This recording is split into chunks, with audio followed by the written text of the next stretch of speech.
Expressway को ले लीजिए, गंगा जी हमारे यहाँ से बहती है, उसके किनारे से एक्सप्रेसवे निकलना था, लेकिन वो यहाँ से बहुत दूर चला गया। क्या करते रहे चारों विधायक? ऐसे विधायकी से, ऐसे सत्ता से कोई फायदा नहीं।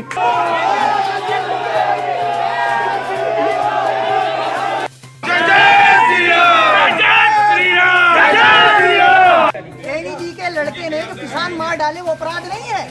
बताइए बताइए, अपराध। इनके पार्टी की मुखिया जब कोविड वैक्सीन आई थी उसका विरोध करते थे, और उनसे पूछिए कि उसके बाद उन्होंने वो कोविड वैक्सीन लगवा के किसका परिचय दिया है? उन्होंने Covid vaccine Bharatiya Janata party की लगवाई है कि कोविड वैक्सीन भारतीय।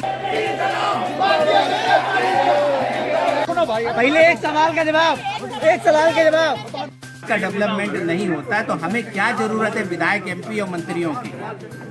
भाई अगर फर्रुखाबाद का डेवलपमेंट नहीं होता है तो हमें क्या जरूरत है भाई एमएलए, एमपी और राजनीति की?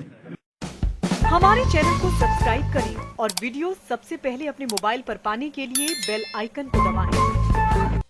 आई विटनेस न्यूज पर आज देखिए, मुलायम खानदान की बहू रही मोनिका का अखिलेश के खिलाफ ऐलान जंग। निर्दलीय लड़ रहे पिता की टिकट कटने पर सपा मुखिया पर जमकर बरसी मोनिका यादव। सचिन बोले, बंगाल के सपा नेता ने अमृतपुर सीट का सौदा किया। मुलायम खानदान की बहू अपर्णा यादव जहां भाजपा से सपा मुखिया अखिलेश यादव के खिलाफ ताल ठोक रही हैं, तो कभी मुलायम खानदान की बहू रही मोनिका यादव ने फर्रुखाबाद में सपा उम्मीदवार डॉक्टर जितेंद्र यादव के खिलाफ मोर्चा खोल दिया है। जिला पंचायत अध्यक्ष मोनिका यादव के पिता पूर्व मंत्री नरेंद्र सिंह यादव सपा से विद्रोह कर निर्दलीय चुनाव लड़ रहे हैं। मोनिका ने कहा कि 6 बार के विधायक का टिकट काटकर लोग अपने को समाजवादी मानते हैं, हमसे बड़ा समाजवादी कौन? मोनिका के भाई सचिन यादव ने सपा के राष्ट्रीय उपाध्यक्ष किरणमय नंदा का नाम लिए बिना कहा कि बंगाल के एक नेता ने अटैची लेकर अमृतपुर की टिकट बदलने का काम किया है। पूर्व मंत्री नरेंद्र सिंह यादव ने डॉक्टर जितेंद्र यादव को डॉक्टर सुबोध यादव का मोहरा बताया। राजेपुर के रामलीला मैदान पर आयोजित महापरिवर्तन रैली में मुलायम खानदान की बहू रही मोनिका यादव सपा मुखिया अखिलेश यादव के खिलाफ जमकर दहाड़ी। संबंध विच्छेद के बाद अब मोनिका यादव अपने घर पर रह रही हैं और पिछले साल भाजपा के समर्थन से जिला पंचायत अध्यक्ष चुनी गई थी। मोनिका यादव ने कहा कि मूल समाजवादी पार्टी तो डॉक्टर लोहिया की थी, जिससे उनके बाबा राजेंद्र सिंह यादव विधायक चुने गए थे। आज सपा मुखिया 6 बार के विधायक का टिकट काटकर उनका अपमान कर रहे हैं। मोनिका ने कई बार कहा कि असली समाजवादी तो हम हैं। आप सब लोगों के लिए लड़ रहे हैं, क्योंकि जो इंसान एक 6 बार के विधायक को और इतने बड़े नेता को, सम्मानित नेता को, जिसने इतना कार्य किया है, जिसने अपने क्षेत्र को कभी क्षेत्र नहीं समझा, एक परिवार समझा है, परिवार की तरह खड़ा हुआ है, उसका अगर सम्मान कर सकते हैं तो ये कभी किसी का सम्मान नहीं कर सकते। एक आम आदमी का कभी सम्मान नहीं करेंगे जो अपने आप को बहुत बड़ा समाजवादी मानते हैं। बताइए, सबसे पहले समाजवादी पार्टी कौन थी? लोहिया जी की थी। मेरे बाबा वहां से 3 बार विधायक बने थे, आप ही लोगों ने जिताया था। हमसे बड़ा समाजवादी कौन है? मोनिका यादव के भाई सचिन यादव ने अखिलेश यादव के खिलाफ मोर्चा खोलते हुए कहा कि बंगाल के एक नेता ने अटैची लेकर अमृतपुर की टिकट बदलने का काम किया है। सचिन यादव ने कहा कि टिकट बदलने के बाद ये दलील दी गई कि ये सीट भी एक सीट हार भी जाएगी तो क्या फर्क पड़ता है। जब सूची आई तो पता ये चला कि साहब उसमें किसी और का नाम था। जब अंदर से और खबरें आई तो पता ये चला कि कुछ बंगाल के ऐसे ठेकेदार थे जिन्होंने बड़ी वाली अटैची लेकर यहाँ के प्रत्याशी को टिकट दिलाने का काम किया। और जब समाजवादी पार्टी के बड़े नेताओं ने ये कहा, जब समाजवादी पार्टी के बड़े नेताओं ने कहा कि ये बाबू जी की सीट है, उनको न केवल एक जाति में बल्कि हर जाति से उनको सहयोग और समर्थन मिलता है। ये उनकी सीट है, उनके सामने किसी और को जिताना संभव नहीं होगा। तो ये दलील देकर ये टिकट काट दी गई कि साहब आप तो पूरा प्रदेश जीत रहे हैं, अगर एक सीट हार भी जाएंगे तो क्या फर्क पड़ेगा। सचिन ने जिला पंचायत अध्यक्ष चुनाव वाले अखिलेश यादव के आरोप को नकारते हुए कहा कि उस बारे में तो 2012 में ही जनता की अदालत से हमें क्लीन चिट मिल गई है। सचिन ने पूछा कि कई बार हमारे साथ नाइंसाफी करने के बाद भी 12 साल बाद ये आरोप क्यों लगाया जा रहा है।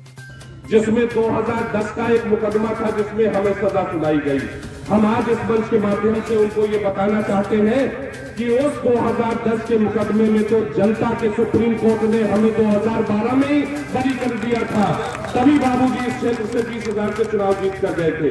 आज आप बताइए कि बाकी मुकदमों में आप फैसला कब सुनाएंगे? 2015 में मेरी बहन को जब समाजवादी पार्टी से टिकट मिली और यहाँ फर्जी समाजवादियों ने जब उनको चुनाव हराया, सपा की सरकार रहते हुए प्रशासन ने चुनाव हराया, उस मुकदमे में कब आप निर्णय देंगे? 2017 में जब बाबूजी समाजवादी पार्टी से चुनाव लड़े और फर्जी समाजवादियों ने जब बाबूजी का विरोध किया, उस मुकदमे में आप कब निर्णय देंगे? 2021 के चुनाव की ये बुराई जिसके चलते आज हमारी टिकट काटी गई, आप बताइए 2022 के जिला पंचायत के चुनाव में जनपद के बड़ी संख्या में सदस्य हम लोग के साथ गए। हम लोगों ने समाजवादी पार्टी के बड़े नेताओं के सामने अपनी बात रखी कि हमारे जनपद के मान सम्मान की बात है, जनपद का प्रथम नागरिक का चुनाव होने जा रहा है। हम सब ये चाहते हैं कि हमारे जनपद का प्रथम नागरिक हमारे जनपद का होना चाहिए।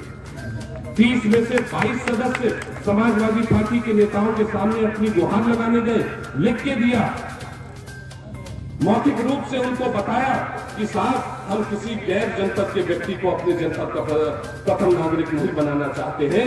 आप इन लोगों में से जितने चुने हुए सदस्य हमारे जनपद के हैं, इनमें से किसी पे उंगली रख दीजिए, हम उसको जिता कर ले आएंगे।